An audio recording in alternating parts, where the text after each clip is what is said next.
Welcome to my mini blog. আজকে আবারও আপনাদের জন্য নিয়ে এসেছি আরেকটা পার্সেল আনবক্সিং ভিডিও। গতবারের আনবক্সিং ভিডিওতে বলেছিলাম আমার প্রায় দিনই ছোটখাটো পার্সেল আসে, কখনো আমার বিজনেসের জন্য, আবার কখনো বাসার প্রয়োজনীয় জিনিসপত্র নিয়ে। আর আজকেও চলে এসেছে আমার এইরকম পার্সেল। তো চলুন একসাথে খুলে দেখি। প্রথমে এসেছে আমার কিচেন ক্লিনিং মপ। পার্সেল খোলার পরে পলিগুলো রাখার জন্য আমি একটা ঝুড়ি নিয়ে নিয়েছি এখানে রাখবো বলে। অনেকদিন ধরে একটা ভালো মপ দরকার ছিল, তাই এটা অর্ডার করে নিয়েছিলাম। 3টা মপ অর্ডার করেছিলাম একসাথে। আর তারপরে এই পার্সেলটাতে ছিল আমার চিরুনি। আমার আগের চিরুনিটা পুরনো হয়ে গিয়েছিল আর এটা দেখতে বেশ সুন্দরই ছিল, তাই এটা অর্ডার করে ফেলেছিলাম। এরপর আরেকটা ইম্পর্টেন্ট জিনিস হচ্ছে হ্যান্ড গ্লাভস।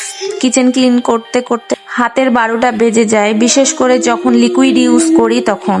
গতবার যখন গ্লাভস ছাড়াই কিচেন ক্লিন করেছিলাম আমার হাতের একেবারে 12টা বেজে গিয়েছিল। তাই এবার আর সেই ভুল করিনি, আগেই আমি গ্লাভস গুলো অর্ডার করে নিয়েছি। কখন কোনটা অর্ডার করি আমার মাঝে মাঝে একেবারে খেয়াল থাকে না, তারপর যখন আনবক্স করি তারপর খেয়াল হয় যে ও আচ্ছা, এটা অর্ডার করেছিলাম। এখানে আমি কিছু হেয়ার ক্লিপ অর্ডার করেছিলাম, 4টা হেয়ার ক্লিপ। হেয়ার ক্লিপগুলো আমি অফারে পেয়েছিলাম, তাই 4টাই নিয়ে নিয়েছি। আর অনেক কিউট ছিল। এটা ফিতা সিস্টেম একটা হেয়ার ব্যান্ড। হেয়ার ব্যান্ডটা সুন্দর মতো পরে তারপর বেনির সাথে এই ফিতাটা যাবে।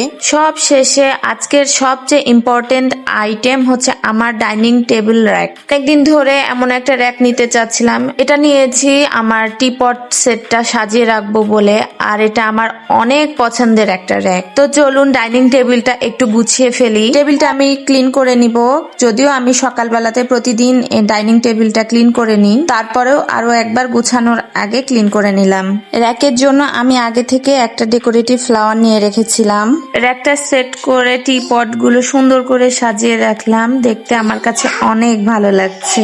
এরকম ছোটখাটো জিনিস নিজের সংসারের জন্য নিলে অনেক খুশি লাগে, তাই না? আমার মতো হয়তো সবারই তাই। আপাতত র্যাকে আমি কিছুই রাখবো না, জাস্ট এতটুকুই।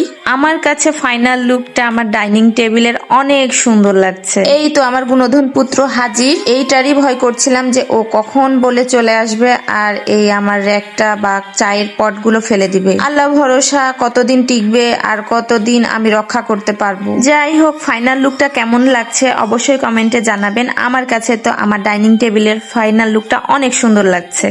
Thanks for watching. আমার পরবর্তী ভিডিওগুলো দেখার জন্য অবশ্যই আমার চ্যানেলটি সাবস্ক্রাইব করবেন। আল্লাহ হাফেজ।